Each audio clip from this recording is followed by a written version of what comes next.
with your breath, be with your energy,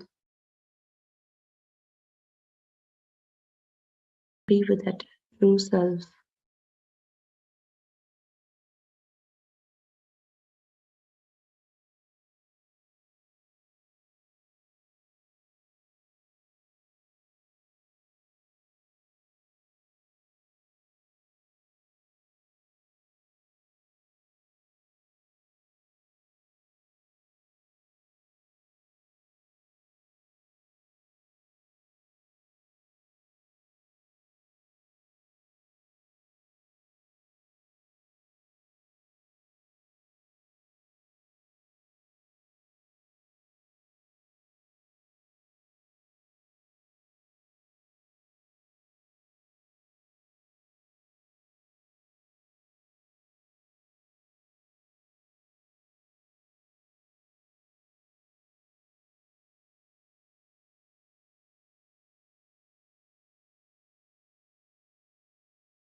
Breath is our guru.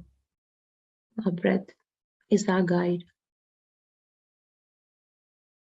Let us just follow our breath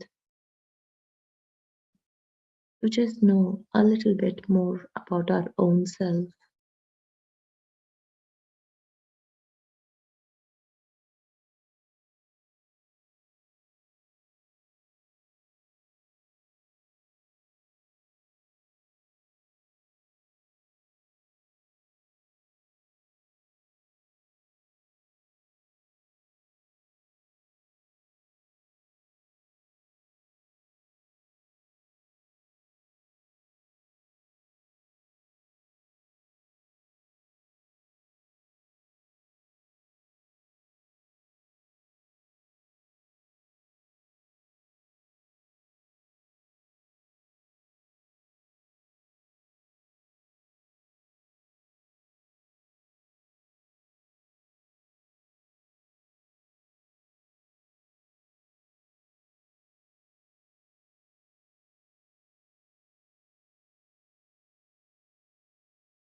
With each and every breath, we are in complete alignment in our body, mind, and soul. Feel that oneness.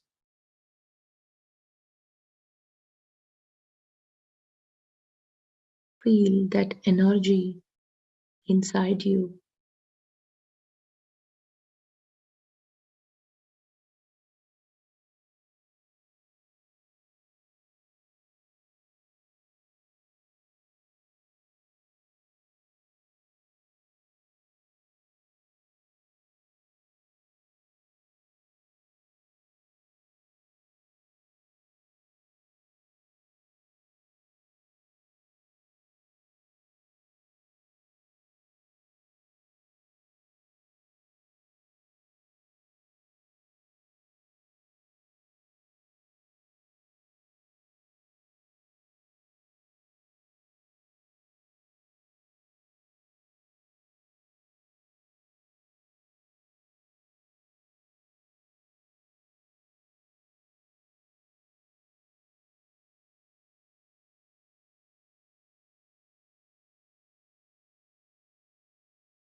thought, our words, and our deeds are all aligned to our true being.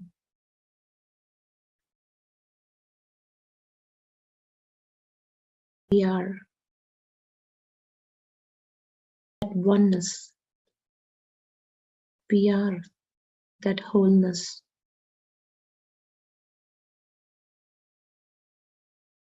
Be with your breath.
We are all in a no thought state by just following our breath.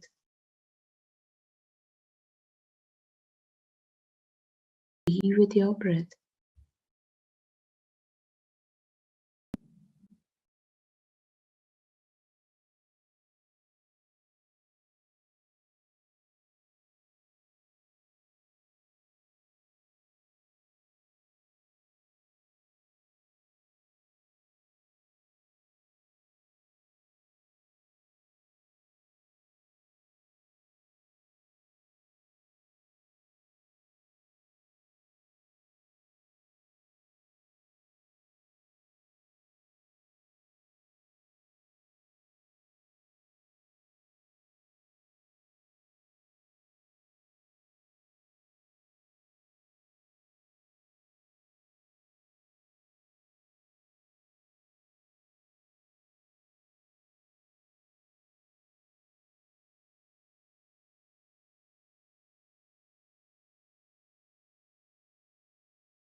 We enjoy our breath.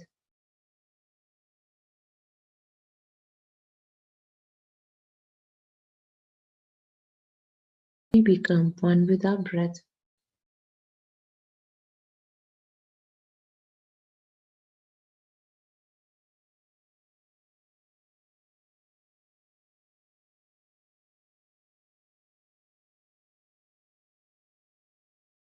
We travel with our breath.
Travel with that deep silence inside of you.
Continue to observe your breath.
Last 2 minutes.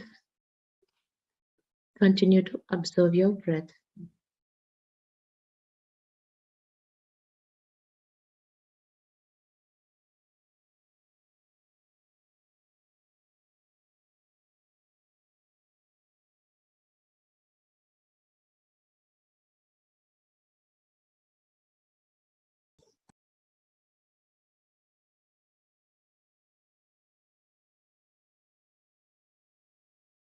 We are in meditation.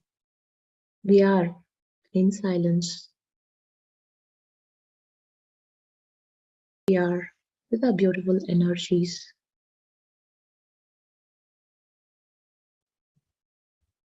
Just continue to observe your breath.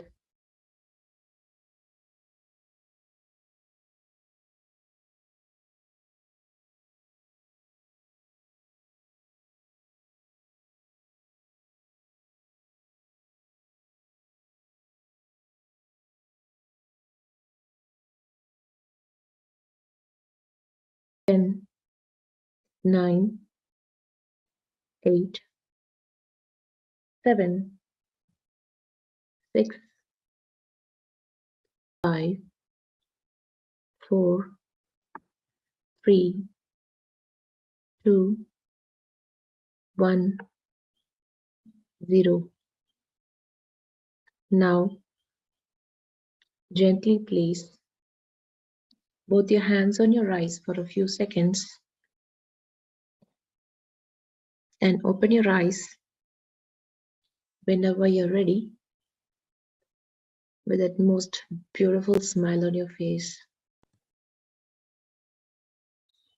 Thank you all. I welcome you all once again for this wonderful session by Master Pradeep Vijay, by Pyramid Valley International. I now welcome our Master Pradeep Vijay to take over the session and go a little bit deep about our own ego and how to just overcome it. Welcome, Master. Thank you, Anandaji. Namaste to everyone. So we have discussed and tried to I'm not able to understand hear you, Master. better.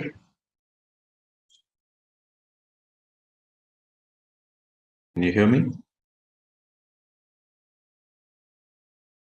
Good. Yes. Yes, others are able to hear. All right. So we are discussing about ego, and we are integrating. We are trying to understand. Today also we'll continue to integrate it. We'll try to understand about ego, because this is the final layer. When you let go of the ego, you are enlightened. And before that, the plan is today is a full moon, so meditate as much as possible whenever you find free time. In this self-transformation series, we are more into practicals. We are experimenting. So tomorrow and day after tomorrow, and Sunday being an equinox. Equinox means day and the night are on equal time. So you get solstice, equinox. So these are the days where they are a little more cosmic energy, more powerful days. Solstice, equinox, full moon days, eclipse, solar eclipse, lunar eclipse. So these days you get more cosmic energy. So these are the days we should utilize to do more meditation.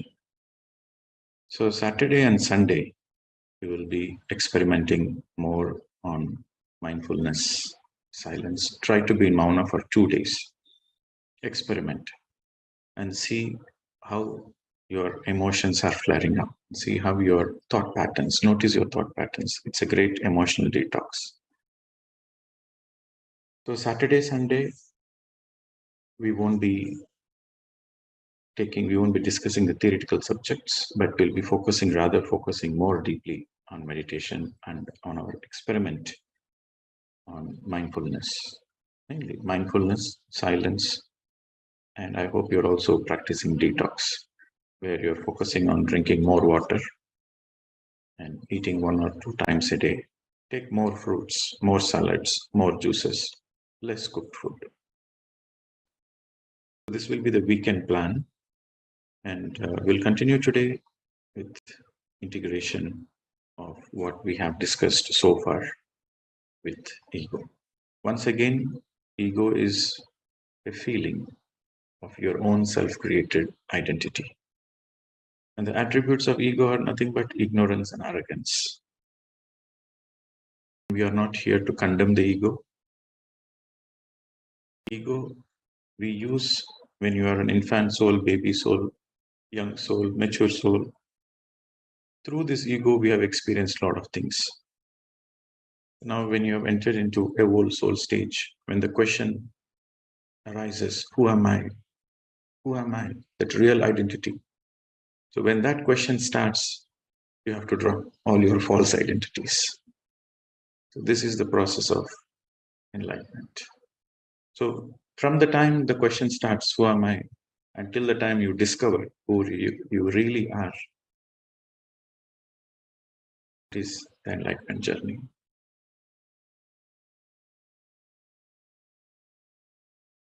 And we would have seen that how our childhood is very, very important, because every child is born innocent. Every child until the age of 5 doesn't have ego, it doesn't have any identities, because it is so complete, it is so connected with the whole of the creation. So only enlightened people and a child, they both are happy. The rest of the people are not happy. The happiness comes and goes, but they are not happy all the time. It's because of the ego.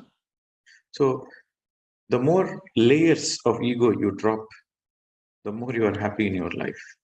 The more there is a freedom, mukti, freedom from suffering.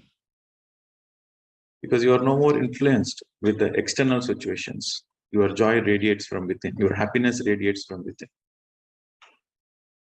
It happens very naturally, organically. It is like this, a room is full of darkness. You want the darkness to go away, then don't fight with the darkness. Bring the light in. The moment you bring the light, the darkness has no place. Similarly, when we understand that the egos are our false identities, when you consciously drop it, then naturally what remains with you is the real you. And in this process, when you are working on this process, you might go through a lot of tears. You might be very emotional, but that's fine, because it's the tears of joy. It's the tears of joy that for so many lifetimes you have carried these identities and you have suffered. For the first time you realized and you are willing to let go. So it is the joy of your own enlightenment. Comes in the form of tears.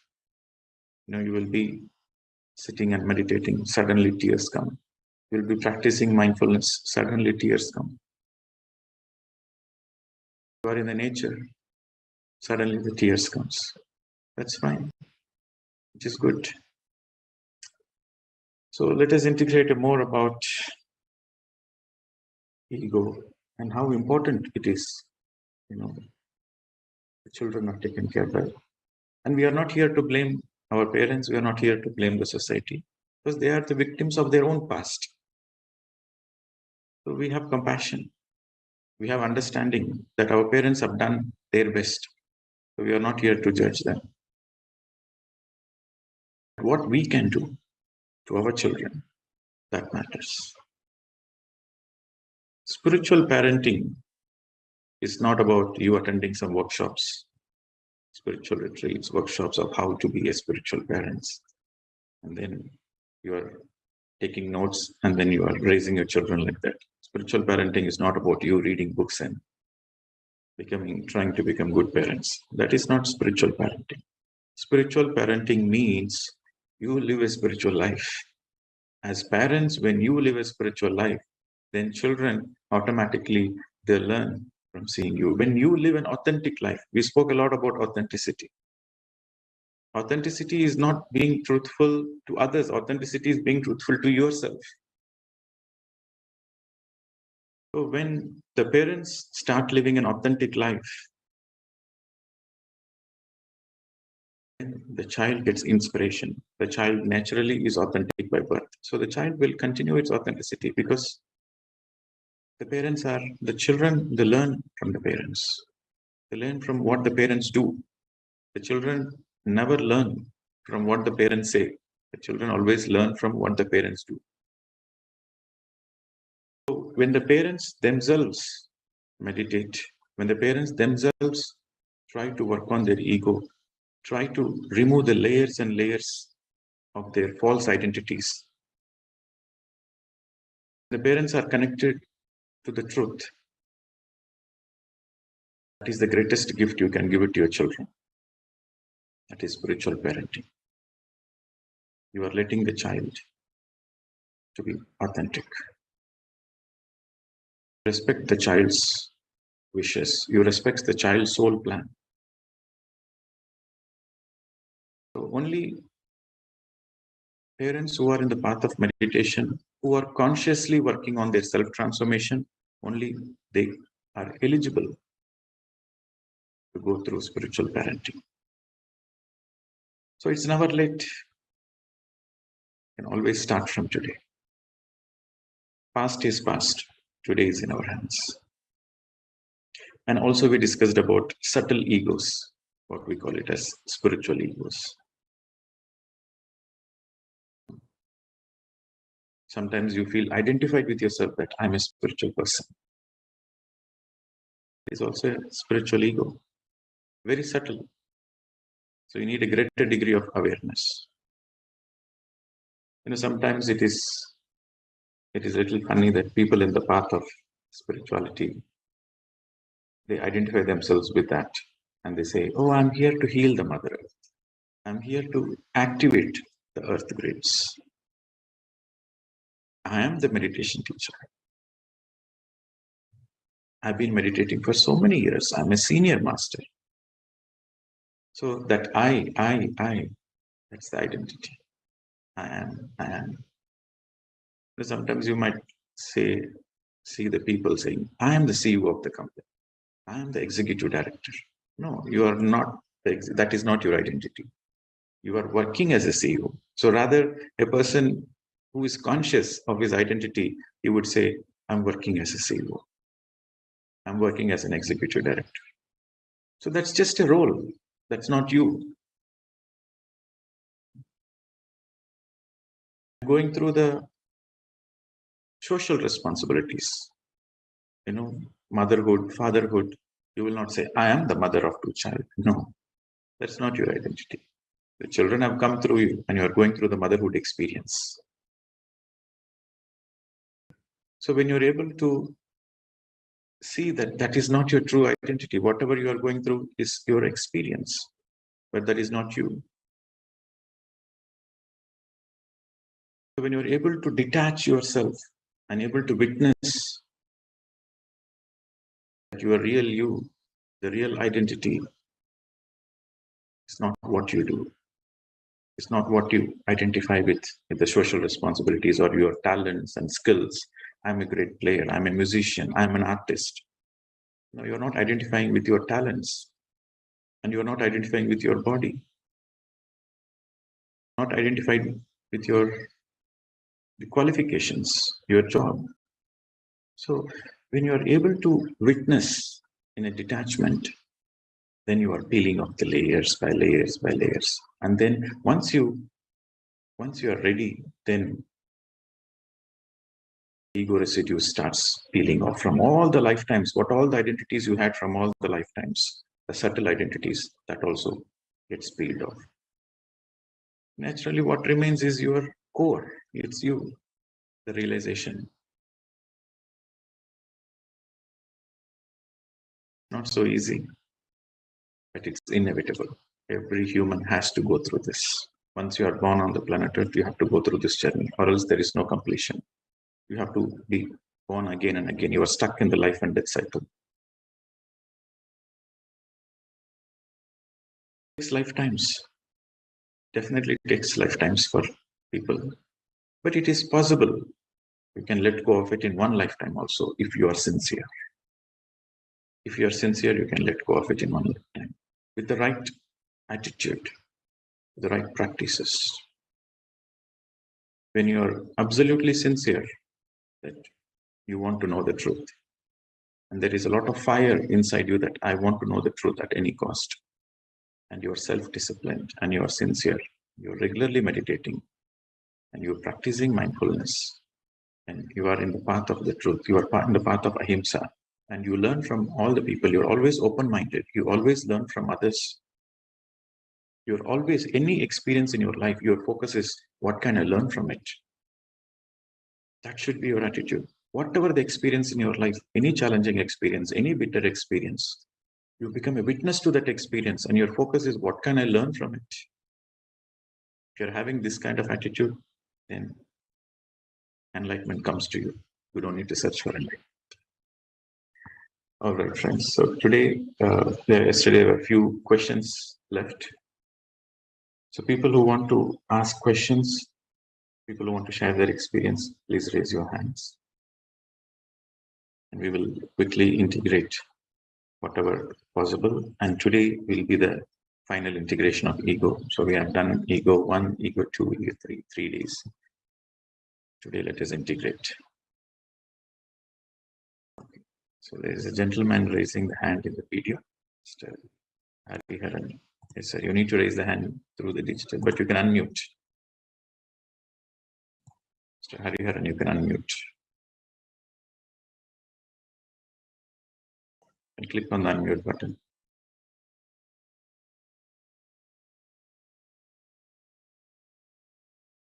Probably he doesn't know how to unmute. It's all right. So we go with. I am Balwinder Singh. 1881 formula. What is 1881? देखिए, life में ना 3 सिर्फ parts हैं जीने के. 21, 21, 21. 18 years तक की as में, until 18 years, we had no idea about life. What is life? What is ambition? What a goal? Nothing. After 81, I don't think there's a lot of things that you can achieve and live the life. Then there between बीच के जो है 63 years are broken down in 3 phases. First 21 years is as soon as you graduate, you have to start learning skills, start making money, start getting ahead in life. Second 21 years, this is the best golden time years of your life. This is where you're. I am a victim of ego in my young years. When I was young, during my working hours, I was very much egoist. But now, since I am doing this meditation, I have improved. I have transformed myself, and I am keeping cool. And my nature is also, a lot of changes are there. Thank you, sir. Thank you. Yes, sir. Past is past. You are no more a victim. Don't feel victimized. You are a realized person now. You have realized certain aspects of your false identities. More to come. Be open for it. Next. Mahesh ji.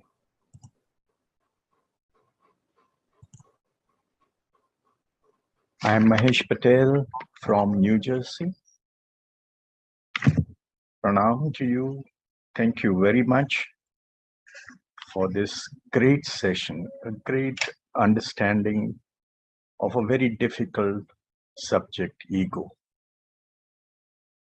My question is related to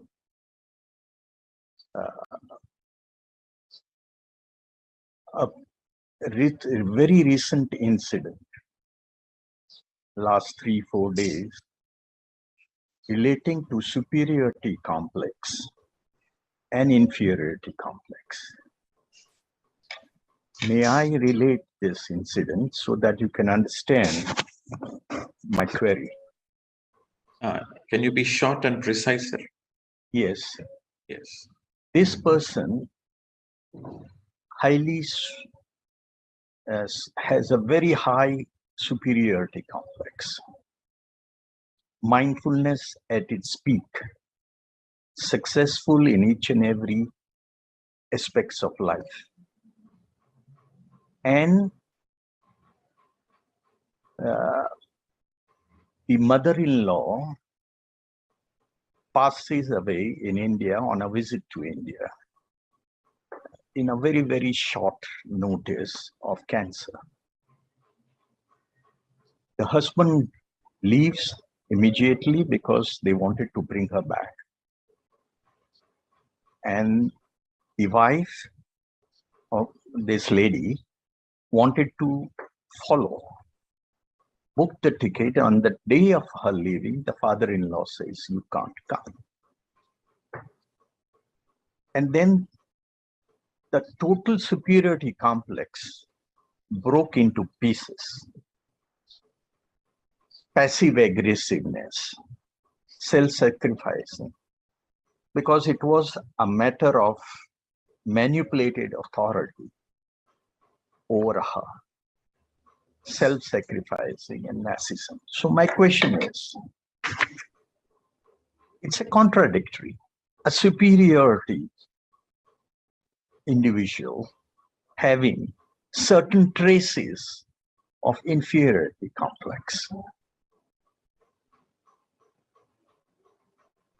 I really want to understand this because it's part of the family, this incident.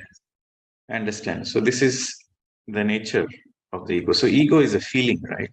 So your feelings are not standard all the time. Your feelings varies, no? Like it's a sine wave. The feelings goes up and down. So ego goes to the extremes. Sometimes like a pendulum, it goes to this extreme and then it goes to this extreme. So the ego shuffles between the inferiority complex and the superiority complex. It shuffles between both. But a person who has inferiority complex most of the time, we call him inferiority complex. A person who is having superiority complex most of the time, we call him superior complex. But generally, it swings between both. It is relative. Superiority complex is relative. Like you feel superior to what? So there is something to compare, right?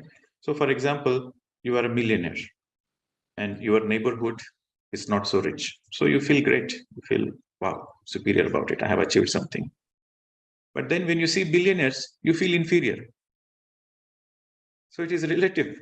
So there are certain moments where you feel great about your achievements and there are certain moments you feel very inferior. So it is very natural that people go through superiority and inferiority complexes, both. Thank you. Thank you. Yes, sir. So that's why it's a problem. You have to come out of both. It will be a bit interesting. People who are inferior, when they start working on it, before they can let go of it, they swing to the other end first. They have to exhibit and release their superiority complex. And then they will be noticed, all this while I felt I'm superior, then why I'm becoming suddenly aggressive, suddenly authoritative.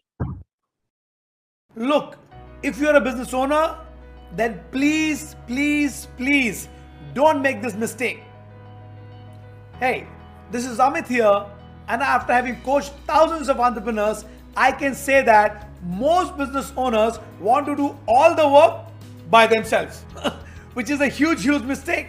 Now, as your business grows, you cannot do everything by yourself, and this will put you under tremendous stress, and beyond a point, your business also will not scale. The solution to this is effective delegation. Every business owner needs to build a team that is talented and accountable, and then learn to delegate the task to the team. And by doing this, business owner can relax, can become stress-free, and more importantly, the business will grow effortlessly. Look, now if you want to learn the art of effective delegation, if you want to build your systems and processes, and if you want to grow your business 10 times, then you must because it's both are part of the same ego. Okay, most of the people, they assume that egoistic means always superiority complex. No, egoistic also means that you're having inferiority complex. Ego simply means you feel what you feel towards your false identity. The inferiority complex is also a false identity, and you have a certain feelings about it. The feeling is the ego. Okay, sir. Okay. Sure. Thank you so much. Yes. Next question. Mona.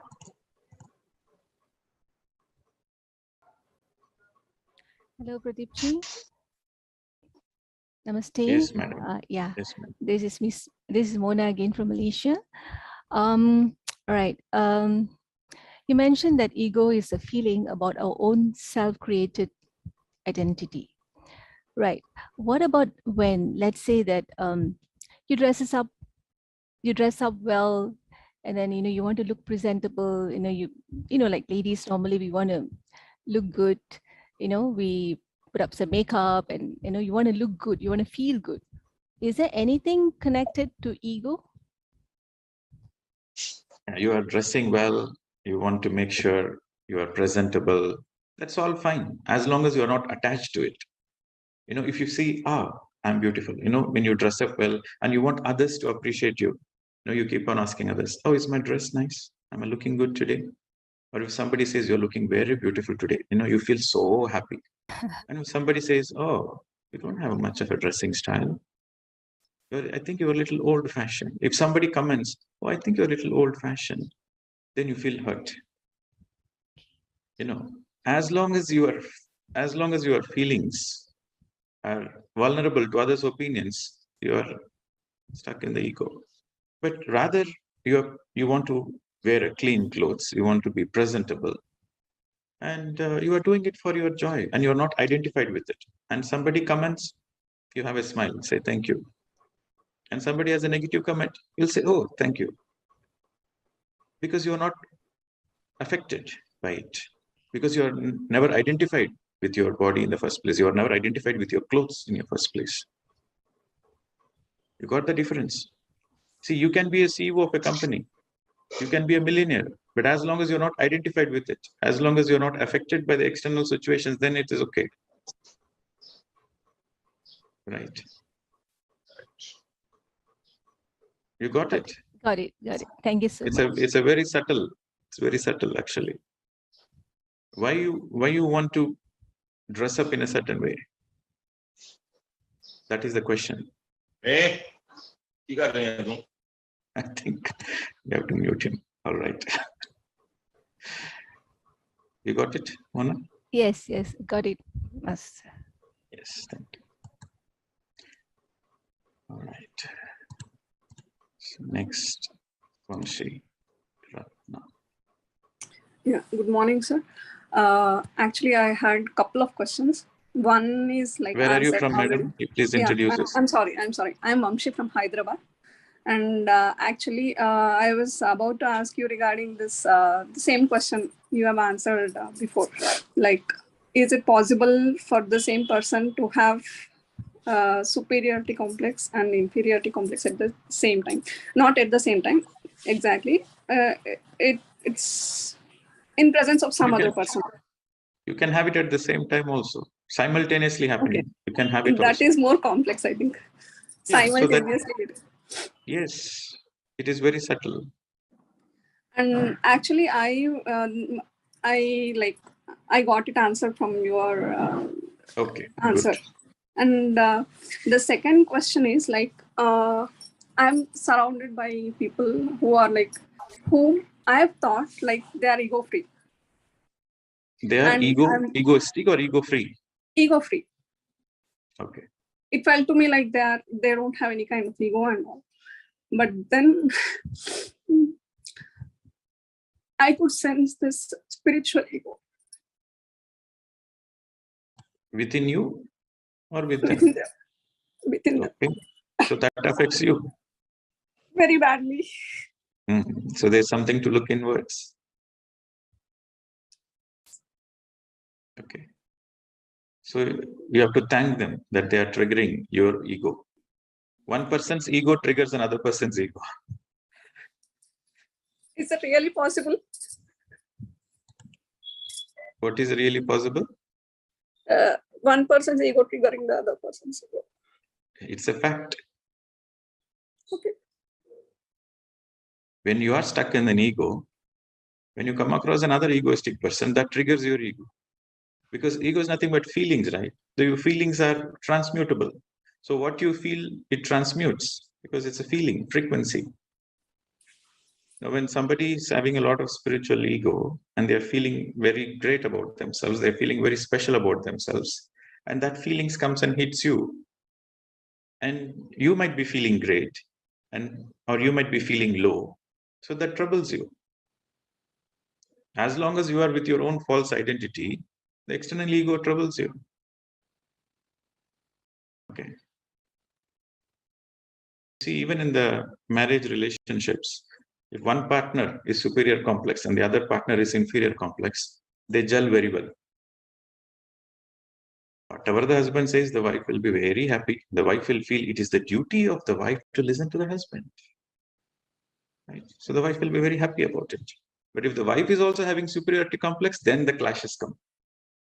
Who are you to say? If you have desires, I also have desires. So then both superiority complex clashes. So even in the relationship, any relationship, friendship or when you're in your colleagues or any relationship, only when there is a clash for the first time, you feel the pain. When there is no clash, then it's fine. Both are happy in the superior inferiority complex. Because the inferiority complex, they feel victimized. They always like to follow. They can be easily manipulated. And the superiority complex people, they like to manipulate. So the person who likes to manipulate attracts the person. The person who likes to manipulate attracts the person who gets easily manipulated. This is how it works. Frequency attracts frequency. So whenever you are going through that pain, in your case, you're saying, I'm surrounded by people who appear to be that they don't have ego, but they're a lot of spiritual ego. I mean, for me, there is no differentiation. Spiritual ego means subtle ego. That's all. Still, they are feeling special. Still, they have a lot of inferior, superior complexes. Now, when you come across those people and you are feeling sad, you are feeling painful, it is not you who is feeling pain. It is your ego which is feeling pain. Because you have created certain identities and that identities are getting shattered. It feels pain. So whenever you are feeling pain, you tell yourself, it is not me feeling pain, it is my ego feeling pain. Let it feel pain so that it will shatter one day. Okay. So you don't need to be bothered about it. You thank all the people who trigger your ego. They're helping you, provided you are consciously working on yourself, provided you are ready for transformation. Thank everybody. In fact, the very role of a guru is to break your ego. The very role of a master is to break your ego. Okay. So all the people who are helping to break your ego are your teachers. Thank them. Next question. Kushbu Dakshini.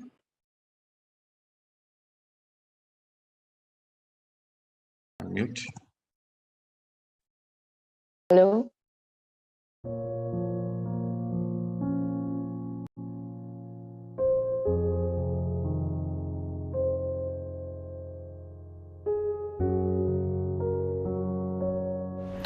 Already 2 बच्चे मैं खो चुकी हूँ। मैं वीर को खोना नहीं चाहती हूँ।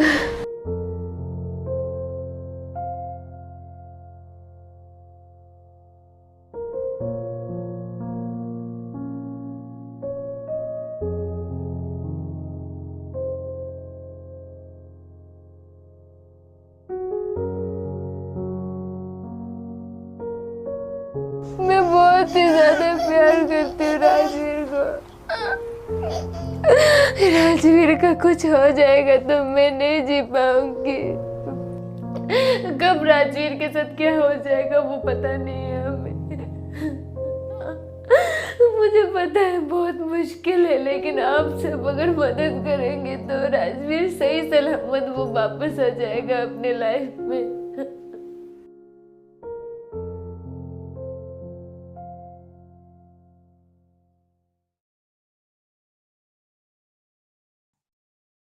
Yes, ma'am, we can hear you. Yeah. Yes, sir. Good morning. This is Khushbu Dakshini from Ahmedabad, Gujarat. Actually, my question is about ego only, and it's related very much to my personal life. Actually, I got married last December 2020. After 4 months itself, I had major issues with my in-laws, and there was no support from my partner. So I left and I came back. I thought things will get sorted out as time will pass, but I don't see any solution. I don't see any hope, and there is only initiative from my side. I don't see a single initiative from my husband. I'm here since last 9 months, but not a single time he has initiated to message me, not given a call, not even tried to meet me, because I got married at Anand, and Anand only 1 hour distance from Ahmedabad. But not even he has tried to meet me that, just let's meet and let's just discuss what's the problem. Just we'll try to come to a solution. Whatever efforts is I have made. I've not seen a single time he has initiated, not a single time. How it is possible? I mean, how can a person change after getting married, after being 4 months with his wife? How can a person change? Marriage is between 2 people. The relationship is between 2 people. Only one person here is taking the initiative, giving the efforts. Why is it that so? And Okay. I tried everything. Okay. And Understood where you're coming from. See, you're so much focused on the other person, but why are you not focusing on yourself? Why don't you take the initiative? Why don't you go to that shortest distance? And why don't you be in the heart space first?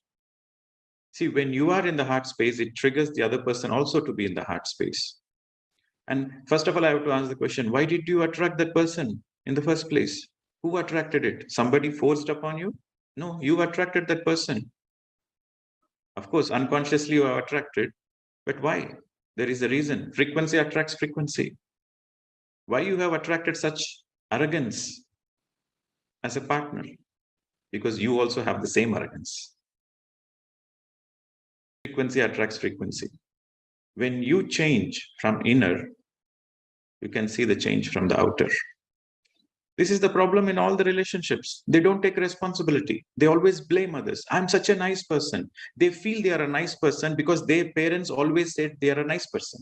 So they have this identity. I'm a nice person because my parents always said I'm a sweet girl. I'm a nice girl. My friends and colleagues always said I'm a nice girl. I'm an understanding girl. I'm a sensitive girl. So you have this identity. yes, And you feel you are sensitive.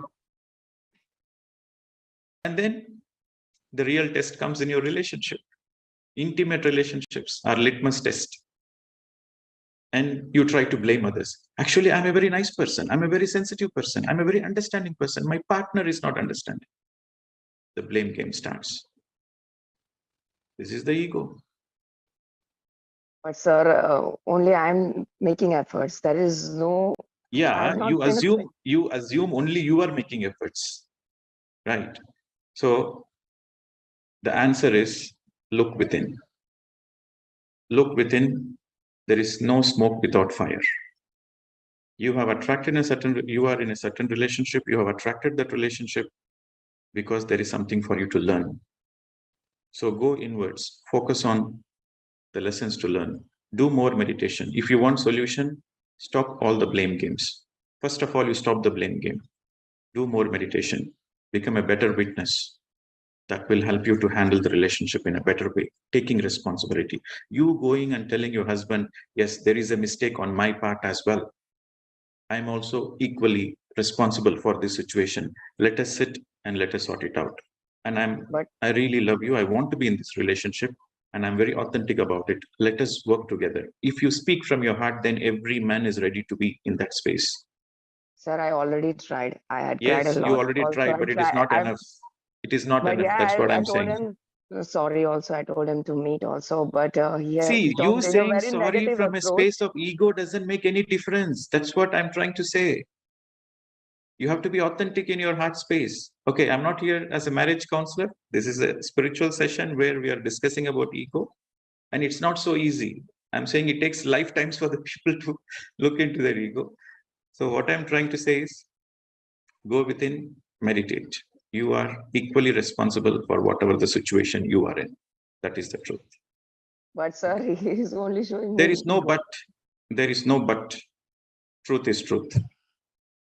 Thank you. Next question. Seema? Good morning, sir. Yes, madam. Good morning. I am Seema Khokle from Nagpur. Yes, Sir, go I ahead. feel always fortunate with you, sir. Sir, from 3 days, I don't want to do anything, don't want to speak anyone, want to know myself, discover myself. I am crying also many times, but I can't understand what to do and how to discover myself. Sorry, come again with your question. You don't know what to do? How to discover myself, what to do to That is discover what we've been. myself. That is what we've been discussing in this season. Yes. Be sincere. Do everyday meditation. Doesn't happen overnight. You have to be patient. You have to have a lot of patience. Do the right thing. Try to bring in more light. Okay, sir. Do more meditation every day. Hello there. Today, I want to share with you something very, very interesting. I want to share with you my top 3 business mistakes, how I made it, how I overcome them, and how I grew my business from a meager 2 crores to more than 100 crores in just 3 years. Let's learn. Mistake number 1. I was not focusing on marketing channel that suited my business. Rather, I was running behind every possible marketing and sales opportunity. So I never really got quality results which I desired. Mistake number 2, I failed to hire the right people with right skill. Hence, I used to feel the burden of the work on myself and myself alone, and my business was not growing. Mistake number 3, I didn't have the right processes and system. Hence, I could not produce consistent, predictable, and quality results. By the way, now you can avoid all these and many more common mistakes that business owners make consistently, which don't allow their businesses to grow. And you can do all this by joining a 3-hour live masterclass called Business Freedom Challenge. Now, this masterclass is a summation of my first 10 years of business mistakes and how I was not able to achieve real growth. But today, not only I'm running my 100 crore valued business, but also in the last decade, I've helped with this program to train and grow more than 30,000 business owners. Now they have grown their business, they have scaled their businesses. Hi, my name is Amit Parekh and I am here to help you to build strong businesses which are completely driven by process and system. Now, if you feel stuck in your own business, if you think you need the right guidance and the right mentorship, and if you are serious about making some huge profits, and if you are an action taker, not just a procrastinator, I invite you not to miss this opportunity at any cost, no matter what. Now, in this workshop, I will be covering the following stuff. Okay, listen to me very carefully. Number 1, core functions to nourish every aspect of business. Number 2, excellence framework to achieve $1 million lifestyle and $1 million business. And number 3, focus areas to attain true, sustainable, and long-term financial freedom. And yes, if you pause this video right now and click the link, you will get a business growth mastery ebook and 8 more bonuses worth 20,000 rupees absolutely free.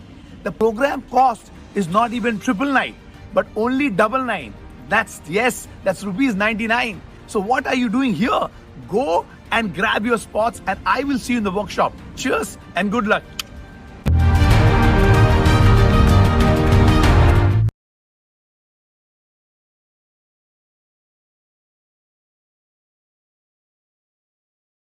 Law of attraction can create amazing results for people and everybody knows that. But the sad part is a lot of people are using law of attraction in the wrong way. See, people are running behind techniques like visualization, affirmation, 369, etc., etc. And unfortunately, it's not working for them. See, people who get results with law of attraction are those people who don't only know how to use the techniques correctly, but they understand energy and frequency. That's right. My name is Mitesh Khatri. I'm a law of attraction coach and the best-selling author of this book, The Law of Attraction. Probably you've read it.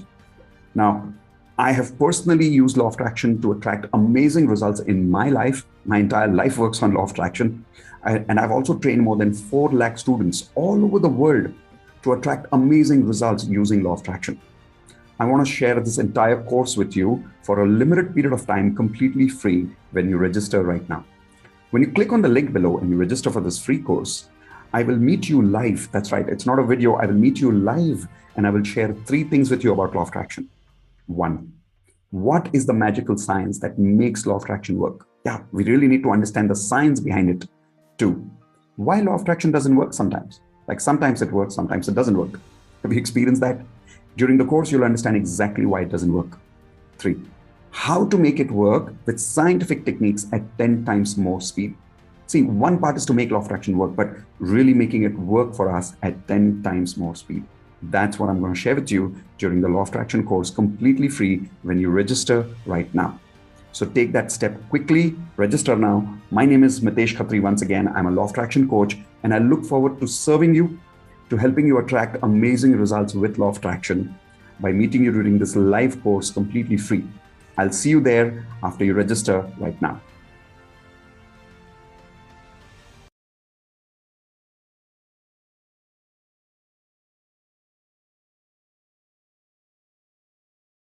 A lot of spiritual books. Practice mindfulness, practice silence. That's all. This is what we have discussed, and you are asking the question what to do. It's a little bit funny. Okay. All right. So that means you want a quick solution. You want a shortcut. Okay, maybe the answer I should give is, okay, you come to my ashram. All your problems will be taken care of. Maybe you're expecting that kind of an answer. But no, I won't give that answer. Appo Deepo Bhava. Only you can help yourself. Pandirajan. Good morning, sir. Yes, sir. Am I audible? Yes, sir. Go ahead. Sir, I have 3 questions.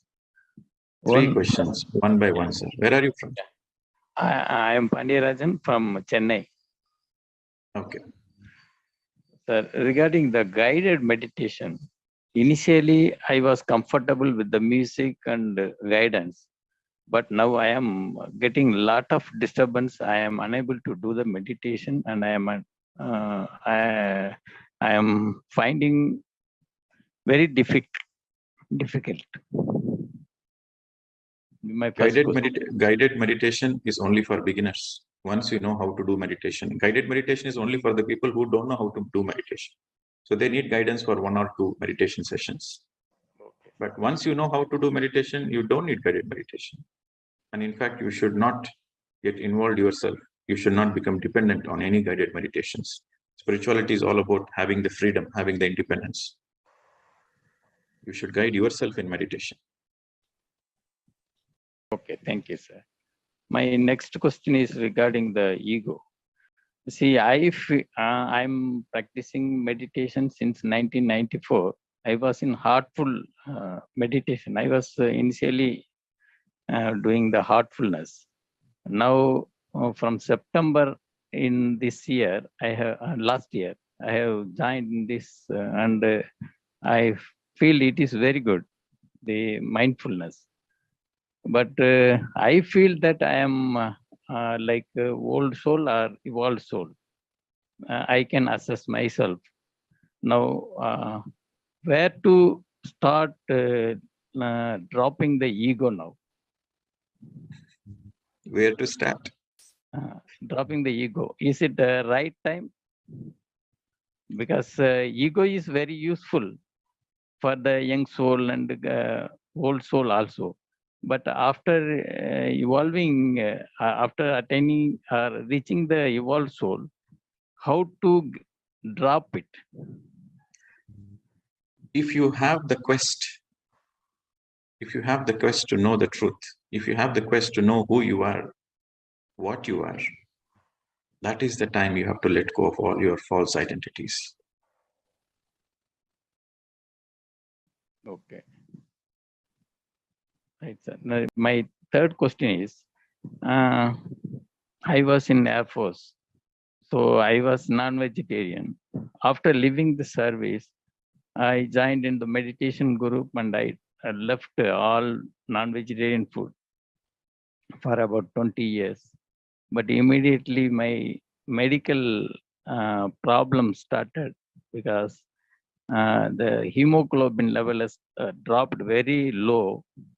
And after checking up in the medical the report, they have prescribed, they have not prescribed any medicine, but they recommended for the non-vegetarian food again, because the B12 level was very low.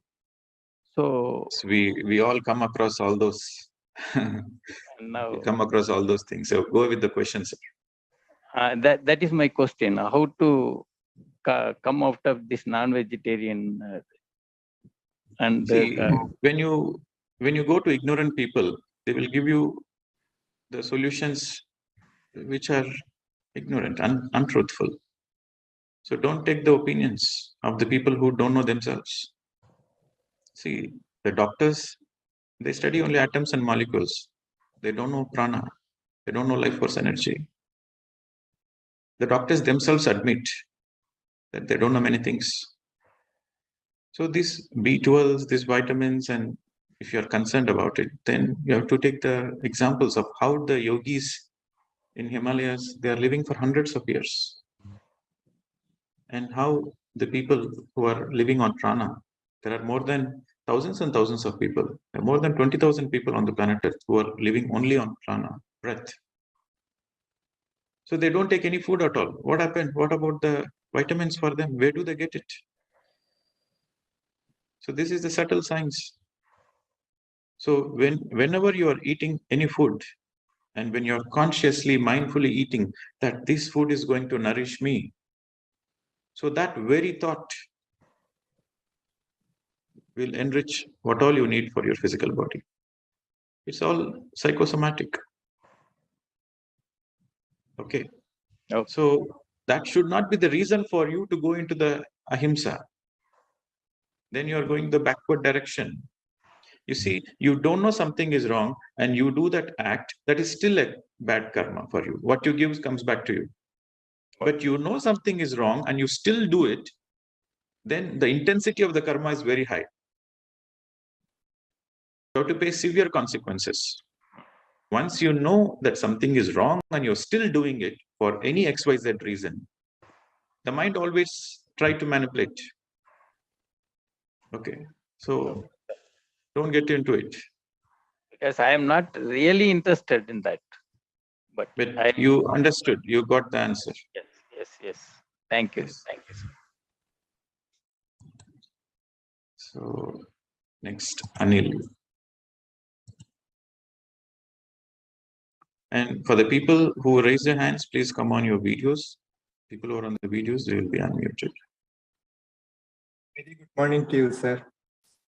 We are, my wife, Mrs. Usha, and Anil, attending the program since the first session onwards from Mannar in Alappuzha district of Kerala.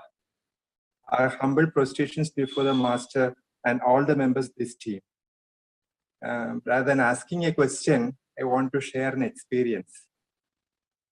We are 4 persons residing at home, along with our nonagenarian mother and our daughter, aged 25 years.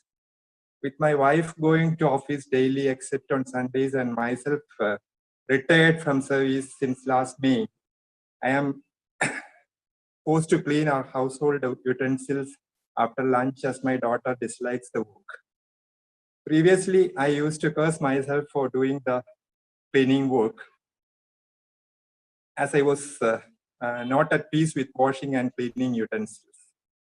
After practicing mindfulness, now I understand the joy of godliness in cleaning process, and I am at peace with the daily chorus of cleaning willfully and in happiness.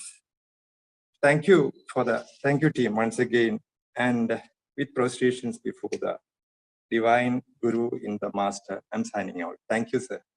That was just a narration of my experience of overcoming an ego. Thank you. Thanks for your beautiful expression. Okay. Ramya.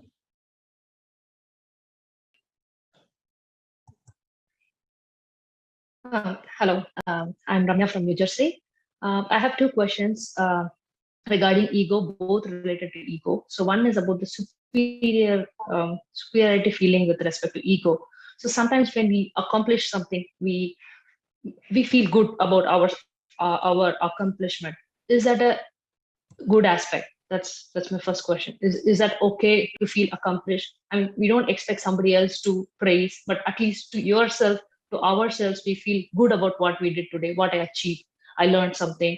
So is that a good progress to keep to have that feeling of achievement for ourselves to grow to a higher stage in whatever we are in our life, with career or with something else or hobby, anything? It's always good to feel good about yourself. This is fundamental. It's always good to feel good about yourself, because whatever you are perfect, you are good. So it's always good to feel good about them. That's not ego. But when you expect others to acknowledge it, or you are feeling good about it, for example, you have done a very good presentation and you feel very good about it, that feeling good is perfectly fine. But one of the participants or one of your colleagues or your boss says, I think you could have improved a little bit. It's not up to the mark. When you hear that comment and then you feel bad, then that means there's something wrong, because your external is influencing your inner joy. Correct.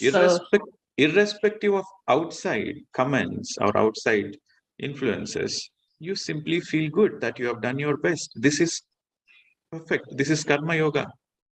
Karma yoga means do your best and leave the rest. Okay. So I have the second question. So perfect, sir. You actually, the second question is an answer from you. The second question is, when I feel bad about some the feedback, so isn't that I have to take it as a stepping point to reach to a better place, even though it pulls my ego down with my inferiority feeling, but shouldn't I take it as a plus to move forward with my good inputs the next time? Okay, so somebody is giving a feedback. You can just consider the feedback without feeling bad about it. Oh, how come they're given this feedback? I've done such a nice presentation. How come? So you don't need to feel bad, but you can incorporate. Feedback is feedback. So you can incorporate the feedback without feeling sad about it. So ego, once again, ego is what you feel about your own self-created identities, your own self-created self, which is your false self. Got it? So whenever you go through a situation where somebody is praising you, you are not, inflating your ego. When somebody is criticizing you, you are not deflated. Your ego is not inflated, deflated because somebody says something. You feel good that you have done your best. You, at that given moment, you have done your best, and that's all. If somebody appreciates you, say thank you. If somebody gives you feedback, comments, say thank you. Somebody criticizes you, you say thank you. So what? It doesn't affect you because you have done your best and you're not identified with your work. See, when you got identified with that work, then you are stuck in that ego, but you are not identified with that. It's a simple, you are simply witnessing. It's part of your work. You have done your best. That's it. And you are enjoying that very moment. So the joy which comes to you is not from the praises and the comments from outside.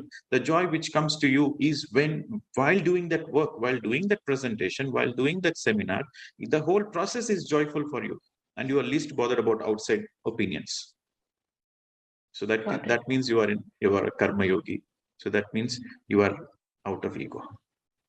Okay, but based on the feedback, so if I want to improve myself, that's still a good stepping process, or do I keep myself inferior because of I'm trying to take that feedback and try to move forward? But is that a good progress, that what we are trying to do, or is that the inferiority complex that's forcing me to get to the next level of working harder? don't assume only inferiority complex people will take the feedback. No, a person with a good self-esteem, a person with a really good self-esteem is in a very balanced place, and what all is needed for the betterment, he will take it happily. That is a positive ego. That is a healthy ego. As I said, we all have ego, but we have to educate it. So when you have a healthy self-esteem, then you are not bothered by it. You are not upset by it. You just incorporate what is needed. That's all. Thank you. Okay, don't assume that somebody is telling you, and if you listen, oh, I'm inferior complex. No, you are shuffling between inferior and superior there. Somebody says something and it's a valid point, you take it with a smile on your face. Okay. Next, Himanshu. Good morning, Master. Yes, sir. Yes. So I have a problem with not being able to make decisions. Where are you from, sir? Ahmedabad. Ahmedabad. Okay. So what is happening is, if I'm waiting for something, like some kind of a thing to happen to me, once it for the next step, once it happens, I'm just not able to take the next step. So it's what can we do about not being able to take a decision? And my second question is that the current job that I am into, it is just, I'm not kind of liking it, and it's just too much for me. I mean, I just go there, and so I become very sensitive to sound, I believe, once I'm in the office. First, do meditation, sir. You need a lot of meditation. Right, do sir. sincere meditation every day. Only you can help yourself. When you do meditation, you know what to do, what not to do. So the answer for your questions is do sincere meditation, and you will be naturally guided from within. Okay, sir. And just to add to one more thing, what I had observed. So first you do meditation first, and then in this sequence, in this 21 days, you sincerely meditate. You sincerely practice mindfulness. You practice the silence 1 day per week or 2 days per week, and be sincere about your own self-transformation. And then I expect you to ask me the question again later towards the end of the second week or the third week. I will definitely answer. Can I just ask one more thing? No. First you meditate, and then I'll answer your question. I will definitely answer your question in this sequence, but first you be sincere and meditate. Yes. Next. Deepa.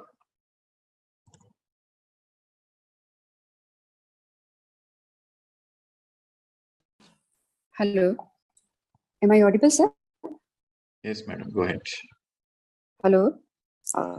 Thank you so much, sir, for giving me opportunity. I want to share my experience first, and then I have one question. Sir.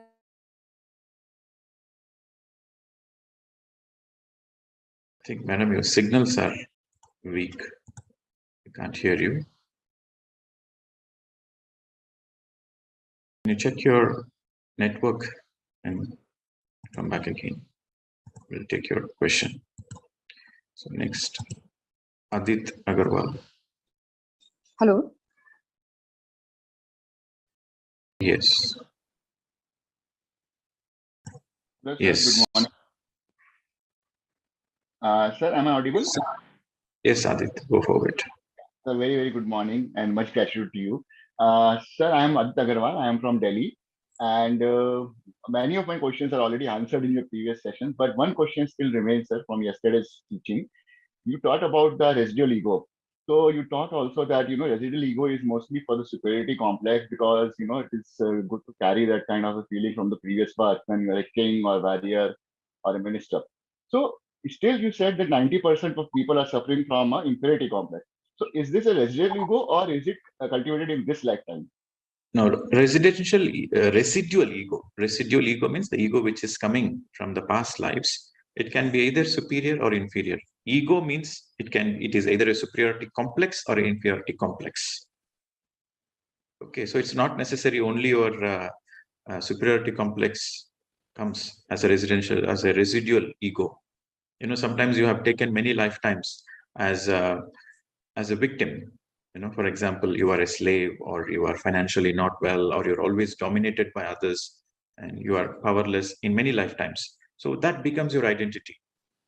So in this lifetime, even though you are born in a well-to-do family, you always feel, you are a victim, because that is coming from the past lives. Even though you have all the tools to make yourself more you can manifest whatever you want. You have all the tools in this lifetime, but still you have very low confidence on yourself. Your confidence is very, very low. But So that why is the soul again the carries residual. Negative ego from the past lifetime when it is not a good experience? Because the soul has identified with it. See, ego is nothing but what you feel about your own self-created identity. The soul has created that kind of an identity. Oh, I'm not good enough. I'm not beautiful. I'm not worthy for love. The soul has created that kind of identities. Then it carries forward to the next lifetime. So it is your own self-created identity.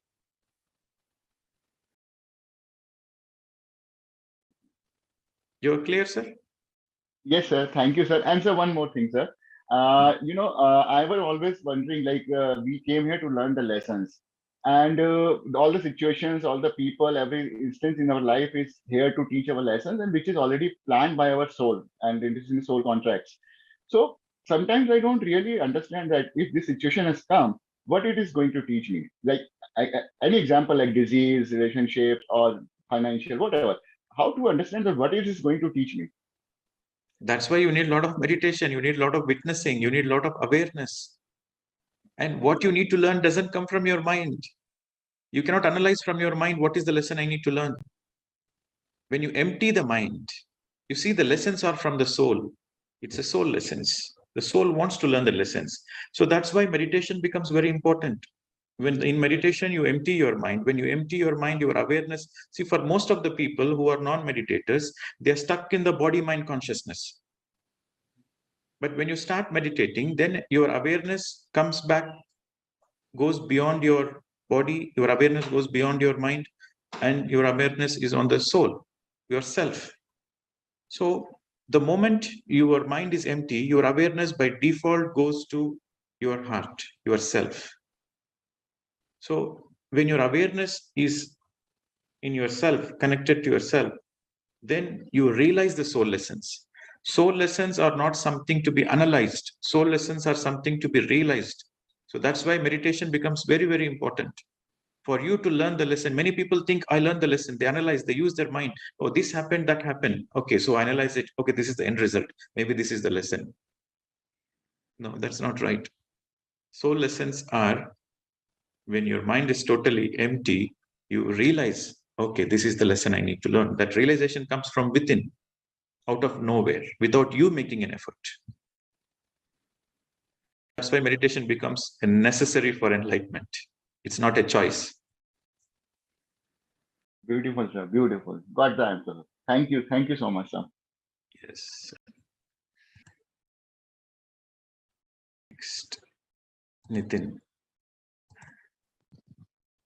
Hi, this is Nitin from Bangalore.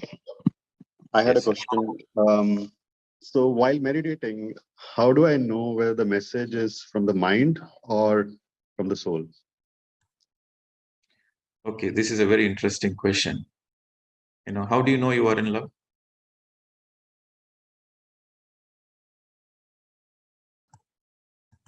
You just know it. Yeah. That's the answer. You just know it. Because if it is from the mind, you know it is from the mind. If it is from your soul, your whole being resonates. You know it. Okay.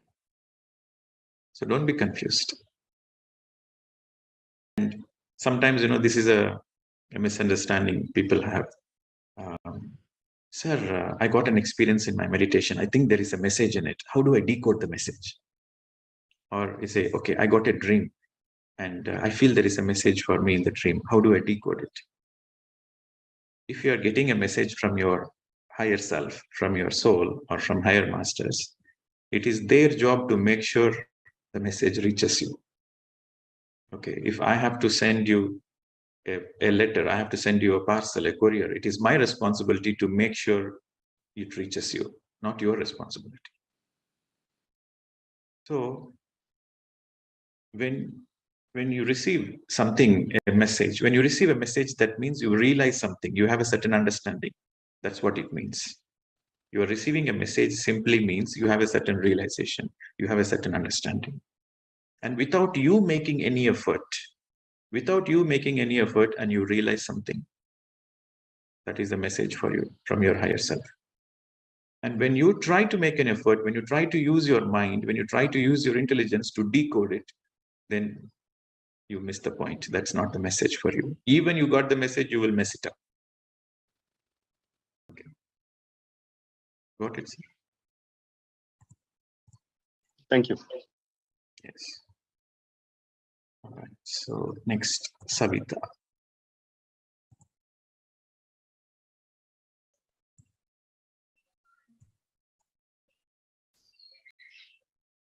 Yes, madam. Hello. Yes, madam. Can you be please a bit louder? Your voice is not audible. Good morning, sir. I'm Savita from Delhi. My question is that I have a son who has been divorced recently.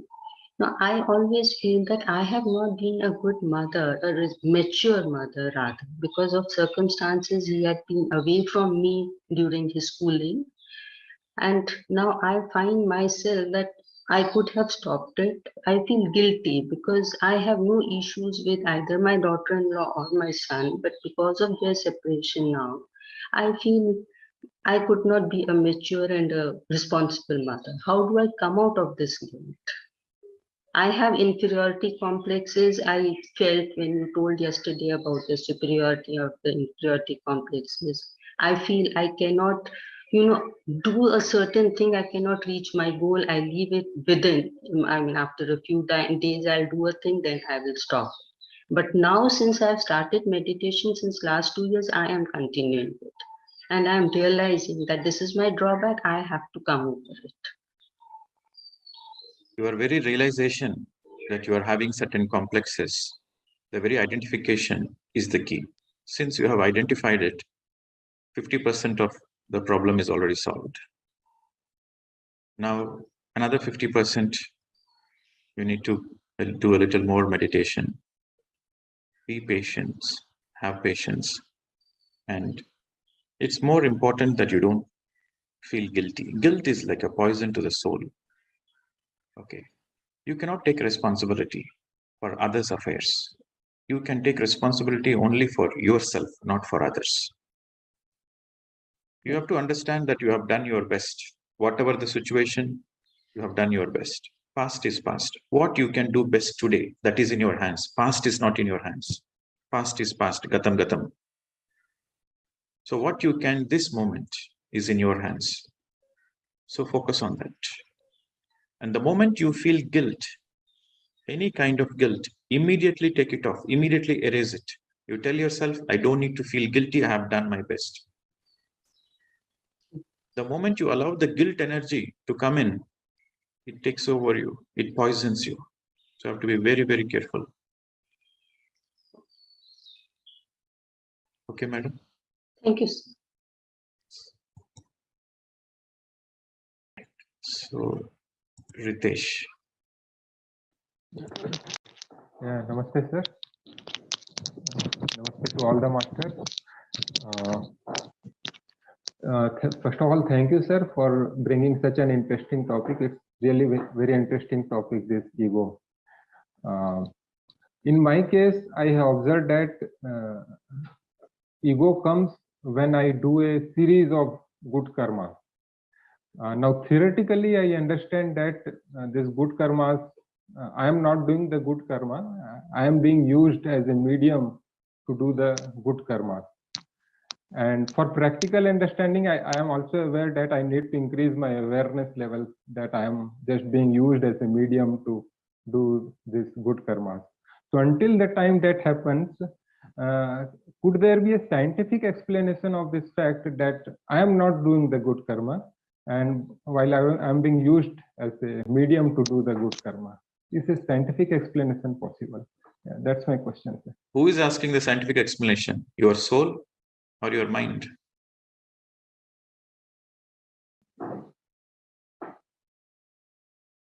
Your soul knows the truth. That is the quality of the truth. When you listen to the truth, you resonate with it. From deep within your consciousness, you feel, yes, it is right. So your soul already knows the truth. It is your mind which takes you round and round. Be aware of that. Okay. Okay. So with the increased awareness levels, the understanding should automatically come that I am just a medium. Good. Try to be more of a witness of your own mind, of your own thought patterns. The solutions are from within. Your mind always wants answers from outside, but the answers are within you. Okay. But unless you go into a space of stillness, unless you go into a space of witnessing, you cannot realize the answers. So you might ask the question, if all the answers are outside, then why are you answering the questions? My answering the questions is to trigger you to find your own answers, to encourage you to find your own answers. Yeah, got it. Yes. Thank you. Next, Sheetal. Good morning, sir. Yes, Sheetal. Sir, Be short and precise, and whatever the question you ask, you know my answer. so whenever someone hurts me by their words purposefully, I see to that I gave him such a reply that he is equally or more hurt. So, and if I don't do this, I feel angry. So, and if suppose the person is the boss, I feel like crying. And suppose the person is the colleague, then I feel very angry unless I give him the same reply. Is that okay? Means being so reactive after being a meditator.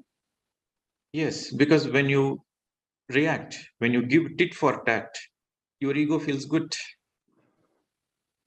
Your ego feels good. Yes, I've given back him.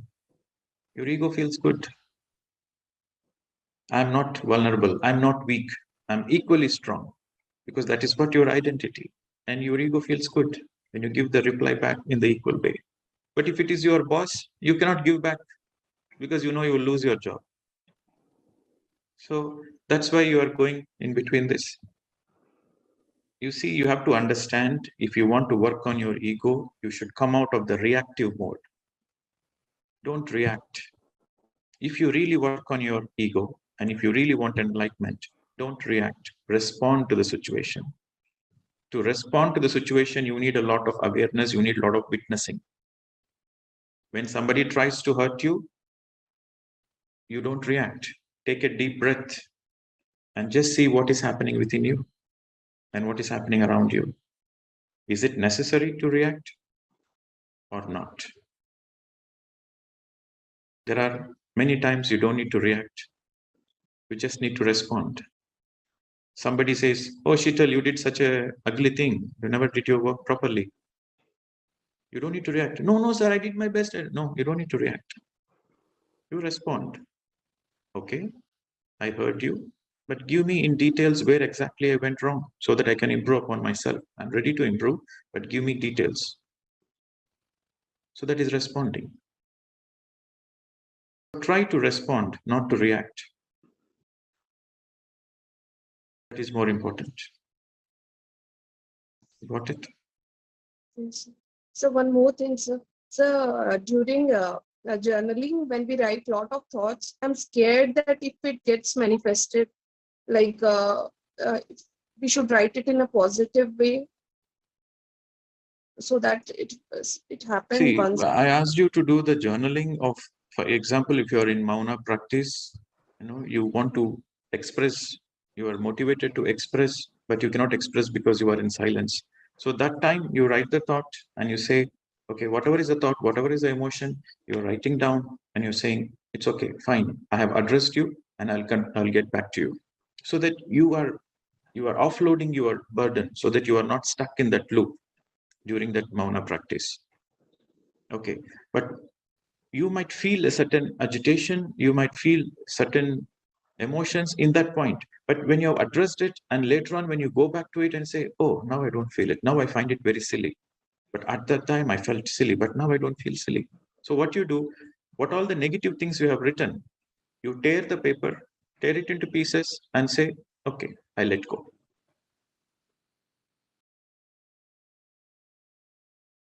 So you let go. That's why it is important to journal and get back to what you have written and let go of it so that you are not manifesting it. So one more thing, sir. So how to get contentment in life when you have, when you know you have unlimited potential? Like through meditation, we know we can do unlimited. We can do how much we can. So what's your question? there is like when we do a lot, we know for meditation, like we can, we have unlimited potential. So how to draw a line between sufficient and greed? Like how to get contentment? Do more meditation. You know where to stop. You know what to do, what not to do. Do more meditation. That's the answer.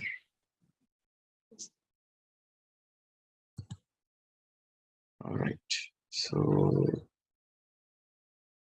next we will Shweta Chilakala.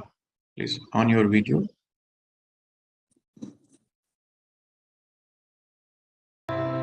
Shopping या dining always pay with Uni क्यों क्योंकि with Uni you can split your payments into 3 parts over 3 months, not 1, not 2, but 3 at no extra cost. You can also pay in 1 month and get flat 1% cash back on everything and exciting rewards. Now that's flexibility. Download Uni cards. So flexi. Morning, sir. My name is Shweta. I'm from Bangalore. Thank you so much, sir, for this valuable session. And so, my question is: I am an inferiority complex person. So, if I'm going to visit some place or I'm going to visit some person that I know they are triggering my ego. So, can I avoid that place or persons? Face it. The moment you know somebody is hurting their ego, you face them again and again. And consciously, you tell yourself, the pain I go through is not me, it's my ego. And I'm not going to be affected by it. I will witness it. So get into the witness mode and face the situation. Don't avoid the situations. Don't escape, face it. The more you face it, the more it helps you to come out of it. While meditating, we'll get energy, right? So how to use that energy properly? A silly question. While meditating, you get energy. How to use that energy? Okay. Next question. Chetna. Good morning, sir. Yes, madam. I've been like these 3 days of ego thing, there's been a lot of search going on within me. And I feel, at a certain level, I'm calming down a lot. There is some understanding happening, but there is a lot more to understand. And I listened to your yesterday's and day before yesterday video also, at least once more, both the days. And I feel I really need to listen to these videos again and again and again to get even a deeper understanding. So is there any more way, like there is this feeling also that I need to understand myself even better. I can see there are certain traces of, in fact, more traces of superiority complex within me, and certain traces of inferiority complex also. And but I really need to know ki exactly kahan pe kya, kis moment pe kya ho raha hai, and am I able to shed that at that moment or not. So that is one thing. And another thing is I will be traveling from tomorrow onwards, and I'm going for Vipassana. So I will be away from any kind of, you understand, like I will not be accessing my phone and all. So I will be away from this session also, which is, I really don't know. I don't want to have a break also. So maybe, if I continue with this session after this Vipassana gets over, so is this Vipassana going to help me strengthen this journey, or I'm a bit confused about it. So if you could It's going to help you. Vipassana, when you go to Vipassana courses, they make you do Ana-Pana-Sati meditation only. Yes. So that helps to raise your awareness. So it will help you. So theoretical understanding doesn't help you. The practice helps you. Yes. So even for this weekend, we are going to do more meditation, and everybody is going to experiment mindfulness and detox and mauna and silence. So your Vipassana will help you. But I just want to give a small clarity. That is the so-called Vipassana, whatever the course you are going to join. It is Kayanupasana, not Vipassana. But they think it is Vipassana. They start correctly. They start with Ana-Pana-Sati, observing the breath, and then they go to graduate to observe the energy movements in the body. Okay. And they are stuck there. Okay. So, but Vipassana means first is Anapana, the second is Kayanupasana. That means you witness the energy movements in the body. You witness your etheric body, your energy body. That is Kaya. Kaya means body. That is Kayanupasana. That means you become a witness to all the activities in the body. Vipassana means you go beyond the body and beyond the mind. You get into a metaphysical. That means your third eye, perfecting your third eye is Vipassana. But in the Goenka's Vipassana courses, they say, okay, be with your breath and witness the energy movements and stay there. So that's why you see in most of the Vipassana courses, people feel a lot of healing. Participants, they feel a lot of healing. Their awareness increased and they feel a lot of healing. But 0 cases of enlightenment. Okay. So because when you are stuck in the body level, how can you go beyond the body? How can you experience your soul aspect? So with that understanding, you go to Vipassana course. The Goenka's course is very good to have a certain discipline. Yes. And to do intense meditation, it is very good. So they will say, witness the body. But you witness the body and the energy flow and come back to the breath again.